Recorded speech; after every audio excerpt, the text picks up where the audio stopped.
being immortal. So when you is hard for a quarter, man, we gonna ride. I'm not playing. We ain't leaving out a dub. I promise you. I'm getting everything out. That beat shit is far a little ball. Hey, I like thanks to my nigga them. We gon' play with them pistols here. We smoking dank in my liver, yo. We get shit wet on river, yo. We get shit wet like the river, yo. I wet shit like Austin Rivers, yo. Hey, check me out. On my side is getting wicked, nigga sliding. Mama told that boy to shake the city, so he ride. On that Mac, it be a titty, show no pity when we diving. Roll your brother in the gang before he hitting, why you hiding? OG now be dropping bags, no I don't, bitch, why you lying? MN's closet popping tags, spent 5 racks on my designer. Put 15 up on your ass, but that's your ass. What's up, everyone? Welcome back to the Sideline Surge, to our college football section. Today we are covering week 6 and some important top 25 dropouts and drop-ins. We had some interesting things happen over the weekend. Today is Monday, so we've already had the games happen, we've already had the top 25 come out, so we are able to cover everything in full. So first off, I think, just to put the best thing first, obviously, UM went on an away game to Tallahassee, to FSU, and won 28-22. UM are now the official Florida State champs, beating FSU, Bethune-Cookman, UF, and USF. We are now officially the state champs. Carson Beck going for 20 out of 27 completions, 241 yards, 4 touchdowns, with Tommy Castellanos, 25 completions, 272 yards, 2 touchdowns, and 2 interceptions. I think we saw some very good defense, obviously. But Samaj, now that the hard games are over, the extremely hard games, what does UM need to finish the season strong? Yeah, man, it's plain and simple. Don't think they put out the gas. Really. I mean, this is the thing is that, like, yeah, they did, beat some pretty good teams. It is that you just because you beat those teams, regular season, that don't mean you carry that on into playoffs, bro. Like that's literally the last thing that you're supposed to do. Because then it's like you do that, now it's like, okay, you bringing in teams that aren't even in the playoffs. Now you're going against the top teams, so as long as they keep that momentum going, don't take their foot off the gas, that it'll honestly be light work for them for now, at least during the regular season. But we'll see. It's a lot of changes that happen, over these past few games, over this past week. So it's as long as they they keep that spot, and other teams don't come out of nowhere and try to take that from them, they should be good. I think FSU has definitely, they salvaged what was a pretty bad game, in my opinion. The first 3 quarters were, very bad for them, and then they mounted at least some stress for UM fans with that like almost comeback in the 4th quarter. Um, Now that they're bottom 25, they've dropped, I think, to the lowest they've been on this ranking so far. What do you think, they still have a chance to get back up in the rankings, or is this kind of the point where you see a lot of teams give up?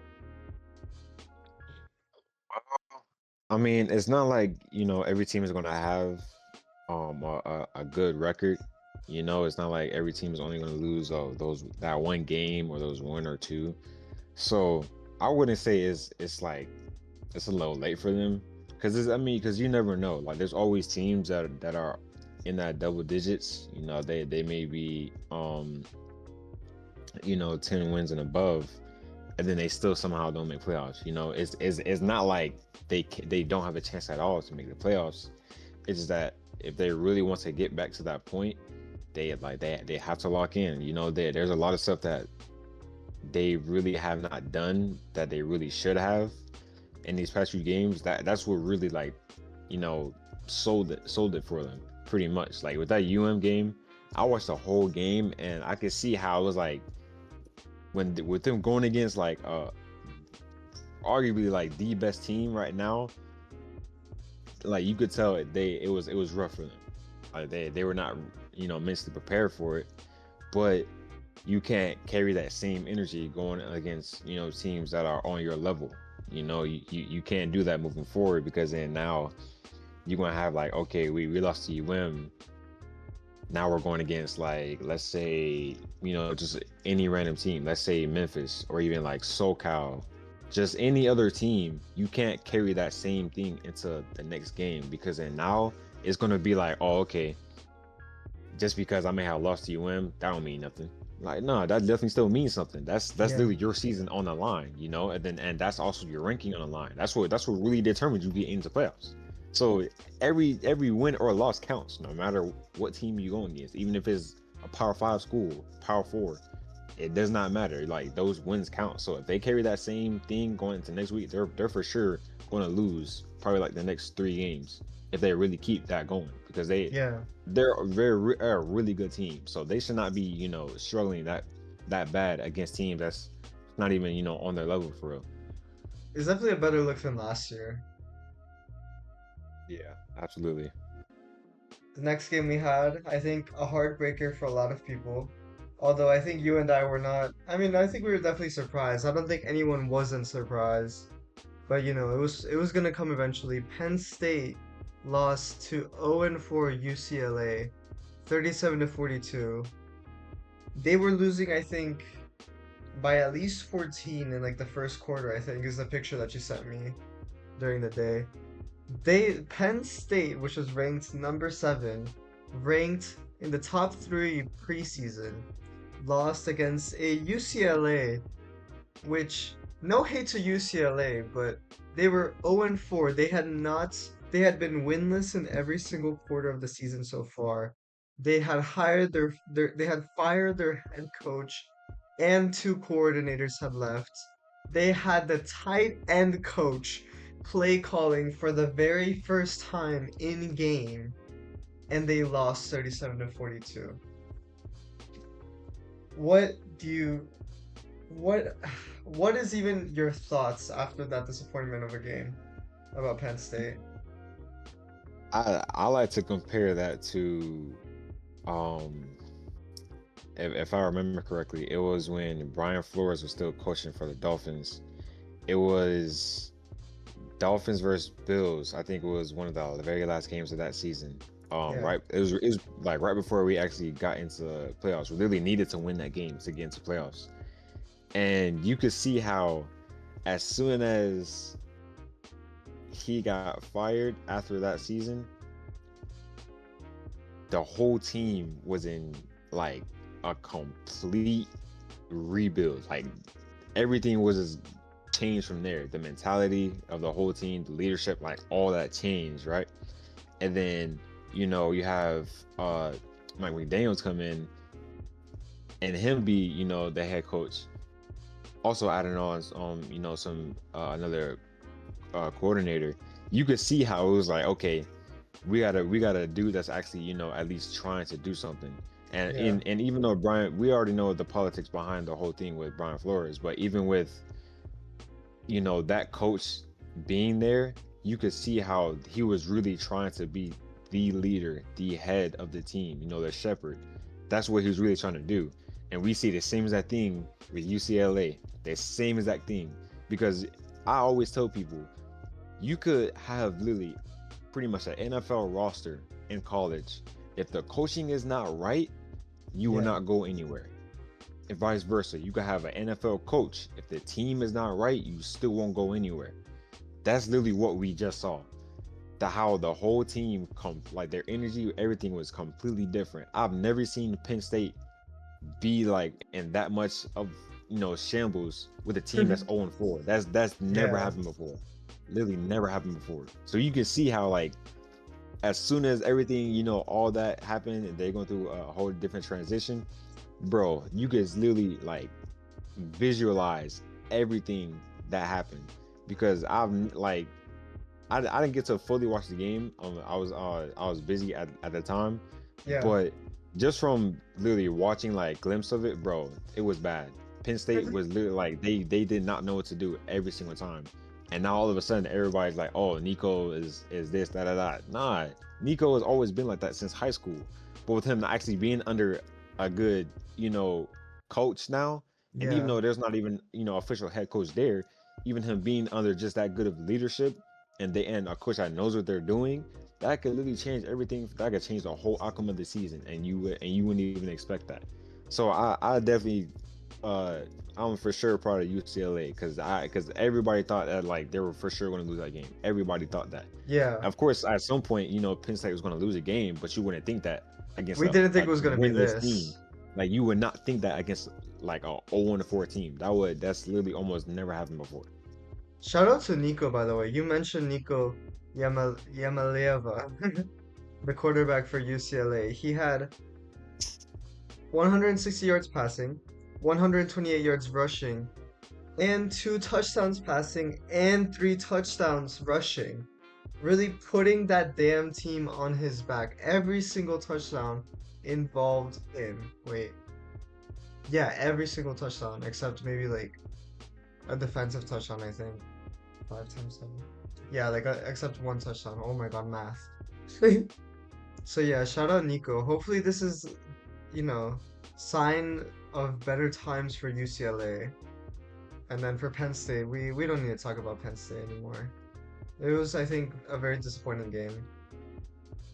And then the last game I want to talk about, obviously, we had Texas at UF. The other disappointment, I think, of the season. We were really saying, I think, once UF dropped from the rankings that, UF has, the schedule of doom. And I think they really proved the haters wrong with this game. I think the highlights of this is Manning going 16 completions, 263 yards, 2 touchdowns, and 2 interceptions. Is it time to worry about Archie Manning yet for Texas? I mean, honestly, Texas has been, in panic mode for probably 2 seasons now. Honestly, I wouldn't say it's like, the confidence isn't there, or it's just like it's always something at the start of the season that will kind of like drag out and make them, not perform that good. That's really what it is, because we can even see how, last year with with Ewers, with him, it was like, okay, we know he can throw the ball. We know he his decision making is decent. He's there. He's really trying to be a leader for the team. We can see that, but then we could also see how at certain points of the game, his mental was not completely there. He wasn't, always making the right decisions at critical points in the game, and that's what really changed everything for them. We're seeing the same as that thing with Archie right here. The same as that thing, and now, even though he, this is pretty much his first season actually starting, being the starting quarterback, I feel like it would have been better for him if he was, on a different team under, a quarterback that was actually able to like really be hands-on with them and really be able to like, okay, you did this wrong here, you did this wrong here, you should have did this instead of doing it. I feel like that would be better, especially because of the fact that he already hasn't seen the field that much before the season. So now he's pretty much getting thrown out there. Now he's got to make sure the timing is right. He's good with his receivers. All line is still blocking. That's a lot of pressure already. So I definitely feel like he should have, tried a lot of different things in the offseason, because that could help him. But I wouldn't say it's more on him. It's just that unfortunately he's at a program that's been struggling for a little while now. That it's always going to be like that. You never really going to have a good quarterback just perform insane unless the whole program is really trying to change. That's just how it is. Yeah, it's unfortunate. It's unfortunate for Texas and Archie Manning. On the other hand, Florida, I think, seeing a little glimmer of hope in a pretty dark season, let's say. DJ Lagway, still an interception. I think Florida definitely has to look at DJ Lagway and his interceptions. However, he did put up almost 300 yards in that game. Um, does this game give you a little hope for UF at least to make like a solid like 8-8 season, or do you think the schedule of doom is still gonna catch up to them? Well, I mean, I wouldn't even say it's really on, the team. It's just that it's unfortunate how, DJ, he was injured. Like he has not even actually been able to fully practice at all during the off season. Just now, pretty much recovering and even still, trying to go out there, be strong for the team. That hurts. That hurts a lot because then you're expecting the Lagway that everybody was talking about. That like everybody that they knew that they were promised. Everybody's expecting that. So now Yeah. that's already attacking him on his mental side, but then physically he can't even do it. Even if he really wanted to, he can't. He can't even actually throw the football full strength, make sure his footwork's right and all that because he's injured.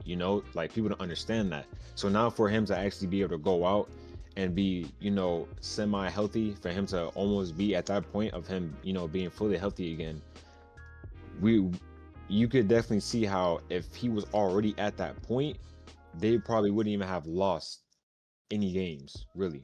Like they wouldn't have been that close to losing, but it's just that it's unfortunate for you to have that good of a quarterback be injured so easily. Like that's the worst thing that could possibly happen to your quarterback, as if they're injured. So I don't really think that it's going to be a bad season for them. It's just they have to make sure that they got to protect their quarterback, make sure on both sides of the ball you're making the right decisions. It's not only just on him either.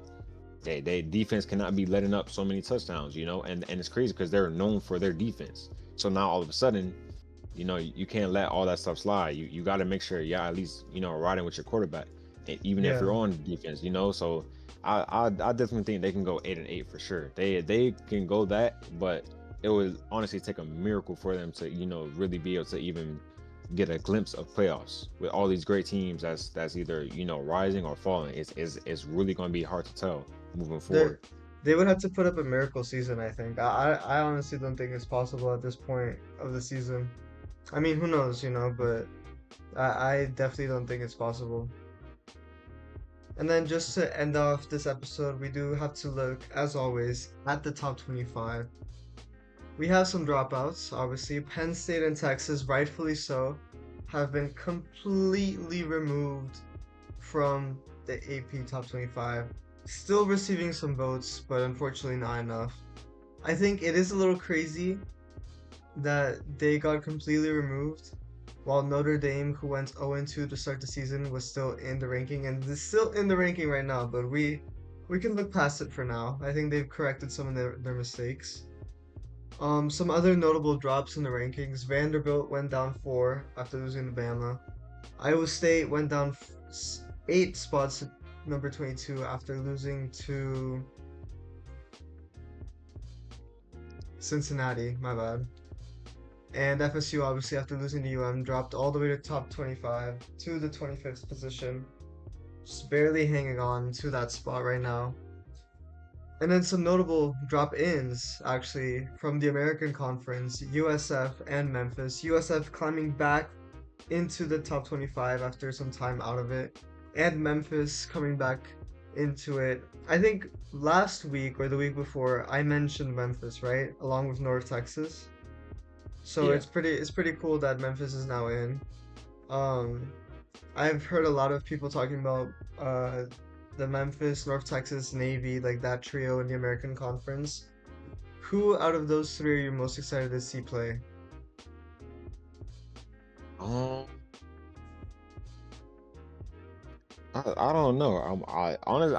I would say I'm probably excited to see all of them play equally. Like there are definitely programs that are I wouldn't say like overlooked, but it's just like people don't really know what's going on with them. It's just like, oh, they either see the games, they may see highlights or stuff like that, or they may just hear about it in the news. But if they could actually watch the games and like see how they're really playing, it would change their opinions. Yeah, honestly, I said that last season, how you could see the changes in so many programs. It's like you really can't keep up now. It's very difficult to see how all these teams that that weren't even in playoffs or just really wasn't even talked about at all. Like there's a huge transition to them just being one of the best teams now. Like it's insane because you wouldn't expect that. You would always expect it to be those same top maybe 8, 12, teams that just dominate every other school. But now we're not seeing that. Last year you wouldn't even think, Memphis would be in there. You wouldn't think that. And you can even say the same thing about some other schools. You can say the same thing about USF. Even though USF, I feel like they definitely deserve to be a little bit higher in that ranking for them to only really lose bad to which is obviously literally the top 3 team. Like of course they're going to lose to a team like that that's so well structured. That's it's obvious. But for them to be in that spot, I feel like they definitely should rise up. But then when you look at other teams like Memphis, it's like, okay, they're really trying hard. Like it doesn't matter who they're going against. If they're going against another program that's not as big, they're still putting up insane numbers and they're performing to the best of their ability, So I can't really say is certain teams that certain teams over other teams I want to see play really well. It's just it's college football. Whatever team is they're really changing, I'll definitely want to see them succeed because that's fans can finally breathe when they finally see that, like that's how it is.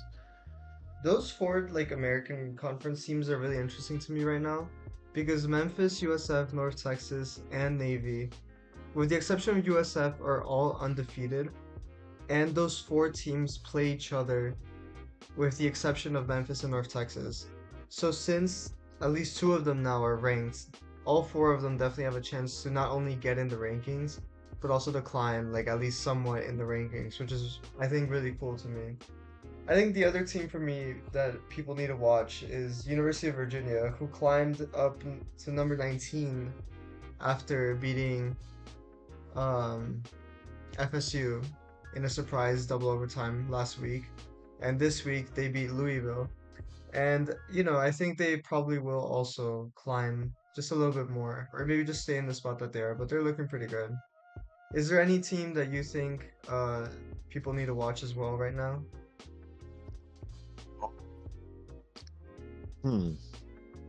Honestly, I feel like people should try to look out for. I'll probably say Virginia.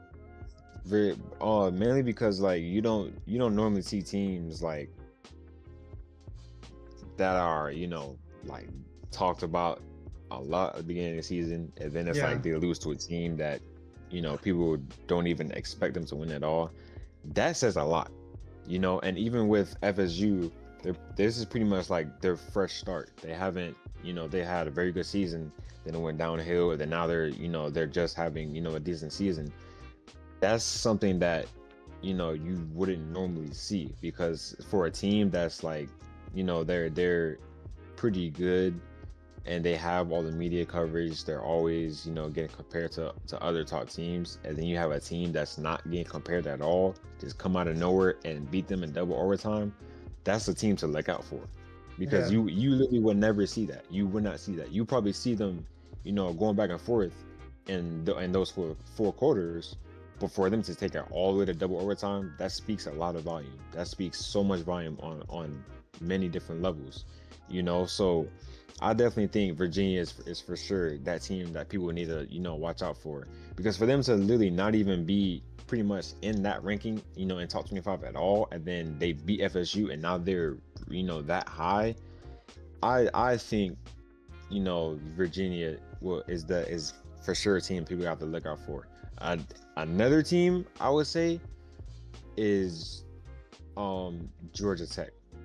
Georgia Tech is for sure a team that people have to, at least put their eyes on. They don't have to watch every game, but they definitely have to at least, look at the stat lines, look at who they're going against, look at some highlights or things like that. Because if we really go based off of Georgia Tech's schedule, they have some competition on their schedule for sure. They do. and for them to be 5-0 right now, that's like, come on now, you got to give them their flowers at the end of the day, you know. And they still have some other teams, you know, on that schedule that they really have to like pull through hard against, and then especially, you know, ending regular season off against Georgia, you know. So it's like for them to have so much competition on their schedule and then not get talked about that much, I definitely feel like people have to like open their eyes a lot more, because a lot of these smaller schools are very much, you know, having a lot of upsets against these top, you know, programs. Yeah, 100%. Well, guys, that's been our college section of the Sideline Surge. Stick around and you will get to see the NFL side of things. We actually just had the Jaguars and Chiefs game end, so we will be probably talking about that just to start the episode. So yeah, thank you guys for watching. Yeah, 60 on it. Yep, low spur. We going all the way up. Yeah. I'm gonna turn this bitch all the way up. Hey, Brandon, where you? Yeah. I'm on the block with that heavy, on the block with that heavy. Watch out for cops that pull up in them Chevys. They about to crack my main trap, her name Betty. These niggas don't want no smoke on my body. Gucci and Louis can't do no Zanati. Bad bitch on me look like she hang with Kylie. I used to fuck with a bitch, hang with Kylie. On the real, I think that bitch live in Cali. My boy shot the powder, the flower, that Kylie. Yeah. I could've been a stylist. I remember when the boys used to dollars. I got a girl that trap like she from Dallas. I got so much money, need an accountant. She said What's up, everyone? Welcome to the Sideline Surge, the football section. We have a lot of things to talk about today, namely Week 5 and, you know, no more undefeated teams in the NFL. But first off, I do want to take a look at this Chiefs-Jaguars game. The Jaguars did pull off a win at the end, which just happened literally right now while we were filming our college section. And I just want to show Samaj what ESPN is notifying me of on my phone. Let me just pull it up for him. It's first and goal with 30 seconds left. Now Lawrence goes down, has to get up, breaks a tackle, touchdown Jacksonville. No way, dude. And that's for the winning touchdown of the game. That's crazy. What do you have to say after seeing that? What do you have to say after seeing that, Samaj? God is on the Jaguars high right now. 100%. Bro. It's a clown car moment for sure.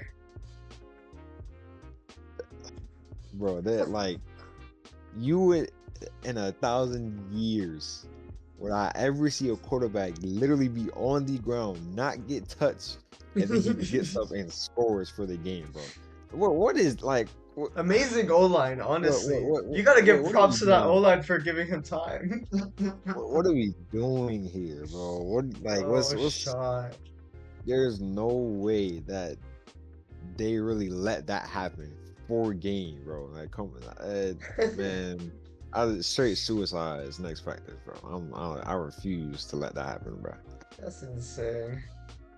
Anyways, well, going into Week 5, obviously we had the Chiefs losing to the Jaguars in the final fourth quarter. Thursday Night Football, we had 49ers at Rams. 49ers taking home the win, 26-23. Mac Jones, once again, continuing to surprise everyone. 342 yards on 33 completions, 2 touchdowns, pulling off the win. Not only that, shout out to the 49ers' new kicker, Eddie Pinheiro, putting up 4 field goals, giving them the win. Is that the kind of win that you take, Samaj? The one where you had to, you know, depend on your field goal kicker so much? Absolutely not. That's literally going back and forth on Madden because neither player can score, bro. That's pretty much what this is, bro.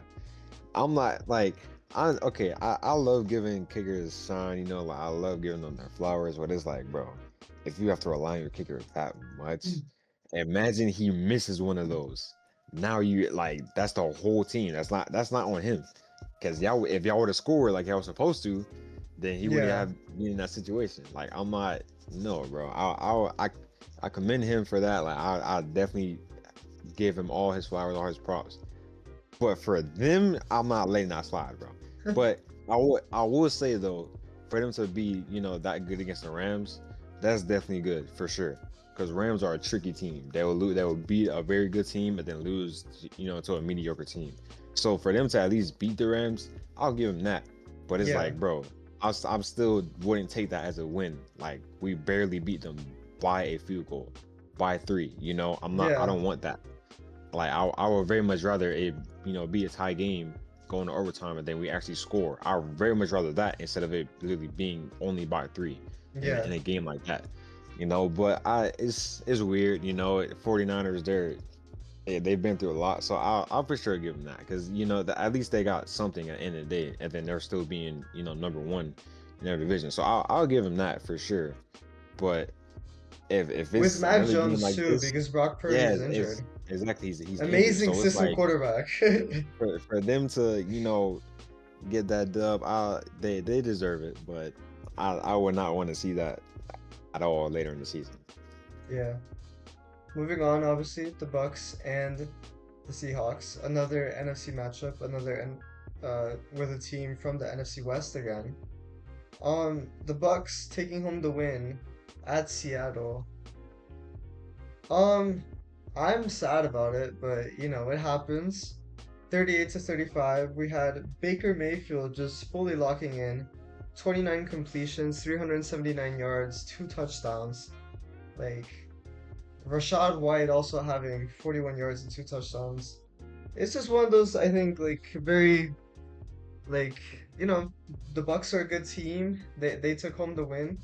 But I do want to talk about Sam Darnold, obviously. 28 completions, 341 yards, 4 touchdowns. I mean, he had a game-losing interception. But I think that this game was the one where we saw, like, the Vikings level Sam Darnold come back. What are the takeaways that you want to have for Seattle right now after the L? I mean, I wouldn't say it's a whole lot that they have to really, you know, change. It's just 2 good teams going against each other. You know, it's bound to happen for you to get scored on. So I would definitely say that defense does need to, you know, at least try to do their job just a tad bit more, because that's what it really was. You know, like even though Sam had that interception at the end, that should not be, you know, the game should not be determined by an interception. I would very much rather be determined by, like, okay, are both defenses, you know, trying their hardest to stop anybody from scoring, no matter where they are on the field. So it's just on the Seahawks part, I would definitely want them to, you know, lock in more on that. But other than that, it was a great game. It was an amazing game, and I literally called it how those are the 2 teams that people have to look out for. Yeah. Everybody knows Baker, everybody knows Darnold, you know, and the thing is, for you to have 2 teams that just went through, like, you know, a phase of them trying to, you know, pretty much collect everything that they need to, you know, to be successful. They're pretty much, you know, on the rise to their peak. They're pretty much there. Like, you know, they're halfway there. For you to have a rookie on the Bucks play phenomenal, you know, literally catching everything that comes his way, and then for you to have a quarterback that's pretty much got thrown into a whole new system and him still performed that good, you literally cannot, like, be mad at the game. That was just a good game on both sides, you know. Yeah. So I definitely think Seahawks have to, you know, try to get their defense up, you know, a little more. But other than that, these are literally the 2 teams that people will have to look out for. They have no choice but to. Like, it's not like, you know, they recent years where they haven't been that good. Nah, you have to look out for them now. Like, you don't have a choice. Yeah. Hopefully those 2 teams continue to succeed. Now, to go to 2 teams who aren't been succeeding so much. Houston put up 44 points. My boy CJ Stroud put up 4 touchdowns against the Ravens, who went only 10 points. Cooper Rush had 0 touchdowns and 3 interceptions. Last week when Lamar got injured, I asked you, Samaj, is it panic time for the Ravens yet? And you said not yet. After yesterday's game, is it panic time for the Ravens now? 1,000%. And even though like it sucks for Lamar because even though he would he was out that game, Yeah. that's still not like, bro. There's no excuse for that, bro. Even if y'all can't put up that many points on offense, your defense should not be playing this way at all, bro. And like there's no excuse for that. No excuse for that, bro. You lost to 3 good teams. I'll give you that because you're still losing against the best teams, but then you lose against a team that has literally not been good for many seasons. There's no excuse for that. I don't care if there was literally like a high school team against a D1 team, and it's like the best high school team in the country is Mater Day or something, and then you're D1. Let's say like it's a school you never even heard of, and they still lose to that high school team. We're gonna have some problems. Like that. Like there's no way in the world for you to be that high on the pedestal, and even though you lost 3 times, people are still like, okay, even though they lost to good teams, so okay, this should be a cakewalk for them. They should not be losing to the Texans. And you get 44 in your head. Come on, bro. Like that, there should not be anything there for you to try to just this happened. That like, cool, yeah, Lamar is out, but we already know how that is for a star quarterback that has no good backup. We've seen that before. Like that, the whole season would literally be like crumbled from there. So even if Lamar couldn't throw the ball downfield, to any of his receivers, you still got a running game to establish. You still got an O-line that can at least try to hold the gaps for Derrick Henry. You have everything there, just not Lamar. So that speaks volumes of how valuable Lamar really is to that team. So the Ravens, if they literally do not fix anything after this next game, they can kiss playoffs goodbye. They will never see playoffs like at all this season or next season if they don't fix anything. Yeah, it's definitely a tough loss for them. And, they're not the only team who lost. The Bills and the Eagles as well, who had been undefeated until now, lost. The Eagles against the Broncos, the Bills against the Pats. Both of them close games within 3 points. Are these valid L's that you're taking? Let's start with the Eagles. The Eagles lost against the Broncos, 21-17. At home, is this an L? Is this a valid L, let's say? We both called it out last season. When we finally seen the Broncos, like everything just changed for them. We literally said that they're a team that even though their defense is they're very good, offense is still a problem for anybody that they play against. They're able to produce so many good things out of nothing. So for the Eagles, I wouldn't say it's too bad of a loss, because I literally said like the Eagles are not going to have that same as Super Bowl energy starting the season. That literally never happens. Whatever team wins, they're not going to have that same exact energy in the beginning of the season. That's almost impossible for them. But for them to lose against a team that's that's on the rise, that's not bad. That's not that bad. There's a lot of stuff that you could learn from it as well. It's not like you lost to just any regular team. Like, no, you lost to a team that's actually playing pretty good. Yeah. So for the Eagles, I'll definitely say they have to make sure defense is up there. Even though defense actually was good, only letting up 21 points was actually isn't that bad. There's no excuse for you to have that good of a roster, that good of a depth chart with great coaches and a great staff all around for you to lose to a team that literally just changed everything around last season. So I wouldn't say it's that bad for the Eagles, but we're just seeing a lot happen now. It's like I said, every team is even. Rankings don't matter. The rankings really don't matter anymore. We're seeing all the top teams lose left and right. No matter what team it is.